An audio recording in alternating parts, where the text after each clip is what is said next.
प्रिय विद्यार्थियों, नमस्कार। मैं शशि प्रभा सारस्वत, एसोसिएट प्रोफेसर हिंदी, राजकीय कन्या महाविद्यालय सीकर। तो बच्चों, आज का विषय हमारा सुमित्रा नंदन पंत जी की सुप्रसिद्ध कविता मौन निमंत्रण। मौन निमंत्रण पर हम निम्नलिखित पद्यांश करने जा रहे हैं, जो इस प्रकार से है। स्तब्ध ज्योत्सना में जब संसार चकित रहता, शिशु सा नादान, विश्व की पलकों पर सुकुमार विचरते हैं जब स्वप्न अजान। स्तब्ध ज्योत्सना में जब संसार चकित रहता, शिशु सा नादान, विश्व के पलकों पर सुकुमार विचरते हैं जब स्वप्न अजान। न जाने नक्षत्रों से कौन निमंत्रण देता मुझको मौन। सघन मेघों का भीमाकाश गरजता है जब तमसाकार, दीर्घ भरता समीर निश्वास, प्रखर झरती जब पावस धार। न जाने तपक तड़ित में कौन मुझे इंगित करता तब मौन। प्रस्तुत पद्यांश सुमित्रा नंदन पंत जी द्वारा रचित मौन निमंत्रण नामक शीर्षक कविता से लिया गया है।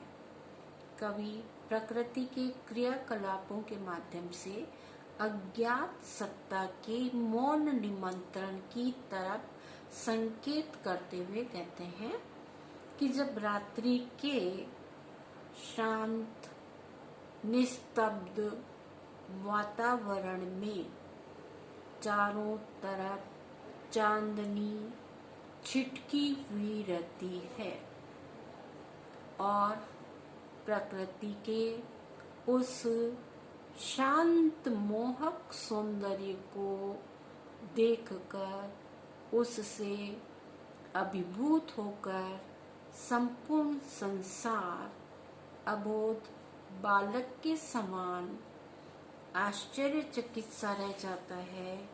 उस समय संसार के समस्त प्राणी नींद में डूबे हुए, अपनी पलकें बंद किए अनजान कोमल मन भावन स्वप्न देखते रहते हैं, सपनों की दुनिया में खोए रहते हैं।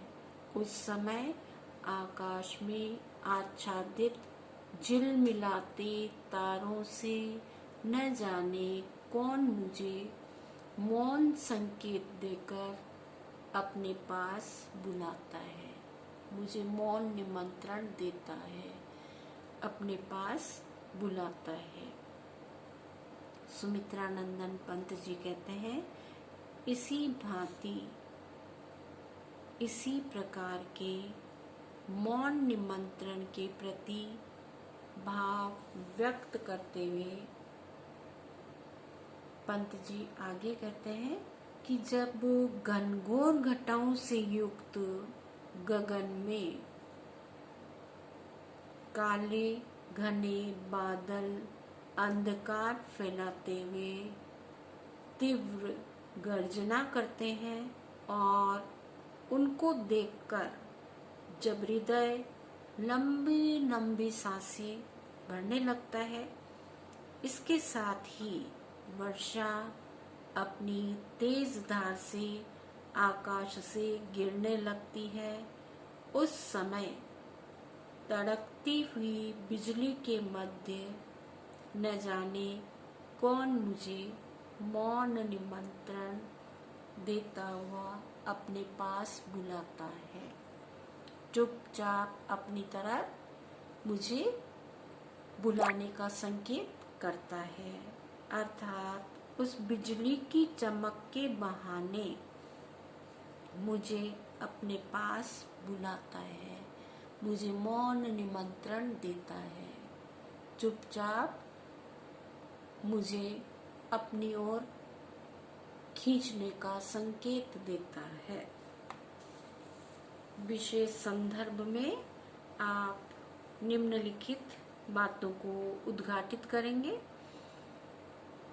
प्रस्तुत काव्य पंक्तियों में कवि ने प्रकृति के शांत, सुंदर तथा उद्वेलित, भयानक दोनों ही दृश्यों को विभिन्न रूपों में उस अज्ञात सत्ता को चिर चैतन्य अवस्था में स्थित रहस्यात्मक मौन निमंत्रण का संकेत देते हुए दिखलाया है।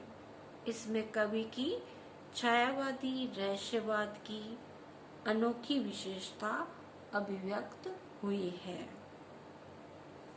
उपमा तथा समासोक्ति अलंकारों का प्रयोग किया गया है। कवि ने प्रकृति को उद्दीपन रूप में प्रस्तुत किया है। बहुत बहुत धन्यवाद।